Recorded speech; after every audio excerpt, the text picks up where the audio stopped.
So, but that's an ethical question. Is the present really worth more than the future?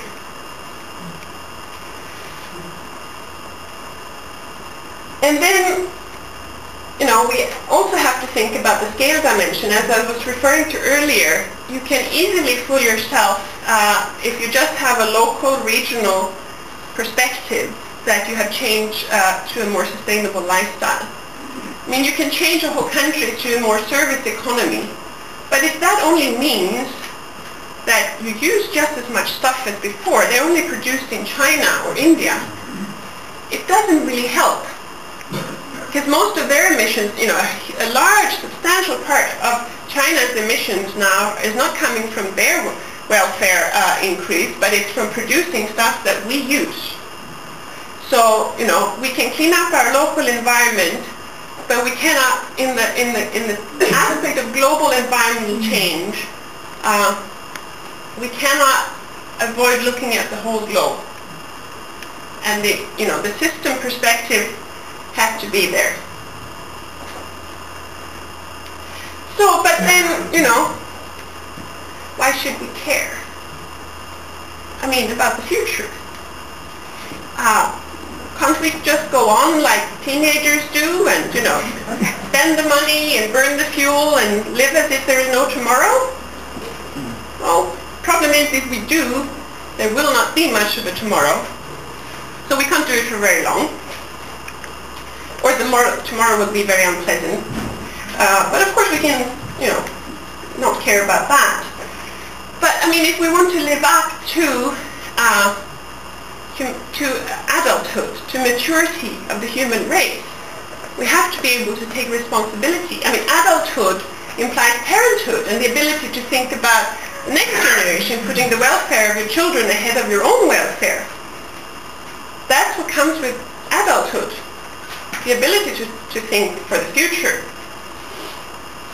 Now, you know, how can we claim to love humanity if we only love humanity that happen to be alive now? It doesn't make sense. You know, the principle of the oneness of humanity is a principle that extends in both space to the global level, encompassing the whole of humanity, and time. It doesn't say, oh, you know, we only want humanity now, not tomorrow. So, you know, we have to love humanity alive today and 10,000 generations onwards. So if we really do that, I mean, extending the time horizon of our decision making, changing the economics of our balance sheet, that will do a lot to increase sustainability, or rather reduce the unsustainability of our current patterns. But it will not, most likely not be enough. Because the demand for money is, you know, it's not privileged to only us. We are a large human family, and already we're overspending our resources, and there are lots of more people who want to spend their lives the way that we live them. So, you know, I think the safest and possibly the only way to really resolve this conflict, to take away the conflict between growth and sustainability, is to redefine what you mean with growth. And as Abdu'l-Baha says, it is clear that the honor and exaltation of man must be something more than material riches. Material comforts are only a branch, but the root is the good attributes and virtues which are the adornment of his reality.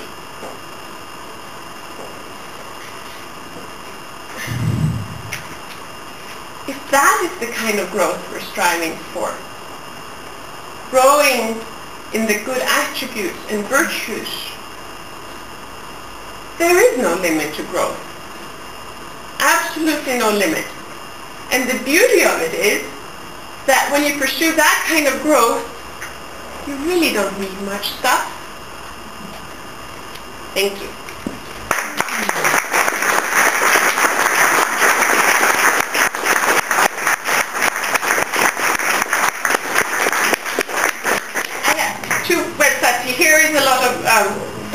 this will be put on the website afterwards, so this is where you can find some scientific information. And if you want to learn more about the International Environment Forum, we have lots of members in the audience here, and you can write to us. Talk to your neighbor. The last one? Yeah. All of these presentations will be on the website, ready for download, obviously, so that's also an addition in case you go crazy writing everything down. But now we have one opportunity for about 10 minutes of question and answers, so if somebody would like to take the opportunity, hands up, and we'll send the microphone your way.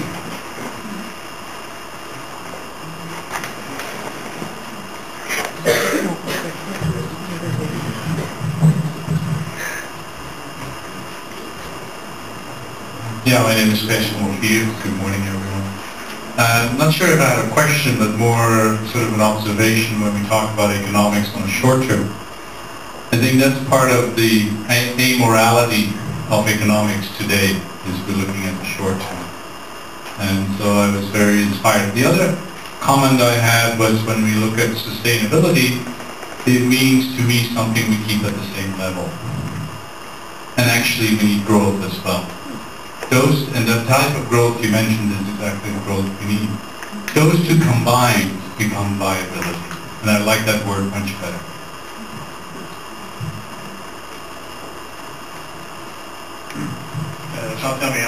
I have a more technical question. I mean, we see in your presentation the rise of the sea level by 18 to 59 centimeters, and there is a lot of talk about what it means as far as displacement of population is concerned. Now, it's difficult to visualize how 59 centimeters difference in the sea level would really displace large numbers of population, but I think it's the case. Can you explain that? Yeah, I thought I don't have the slides on this one. I'm just going to show it. I had a picture of what it would mean, for example, for a country like Bangladesh. Yeah, Bangladesh is the obvious case. Now, on the one hand, and Arthur may be able to fill in,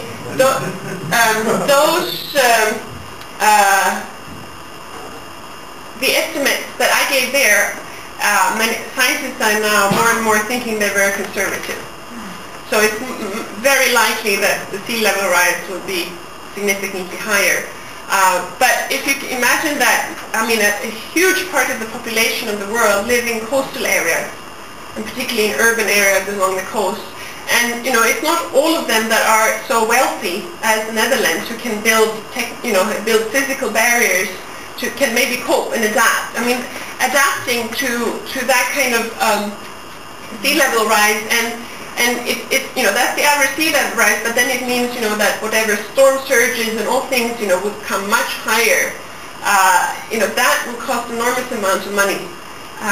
And many countries, the most vulnerable countries, will not be able to do that, even if, I think in many cases, even if they had the money. But, for Bangladesh and those kind of very low-lying areas, I mean, it means that some island countries will disappear entirely. And you will have refugee streams from very populated areas in Southeast Asia, for example. But I can show. Are there really so many areas which are between 0 and 59 centimeters above sea level? The Netherlands has almost 10 million people living under the sea level. There are 100 million people living at less than 1 meter above sea level. Less than 1 meter? Less than 1 meter. 100 million people living at less than 1 meter. There are lots of very low-lying areas where you have very, very gradual slope, and people living in those areas, so even a very small increase will make them very vulnerable to displacement. So we're looking at very large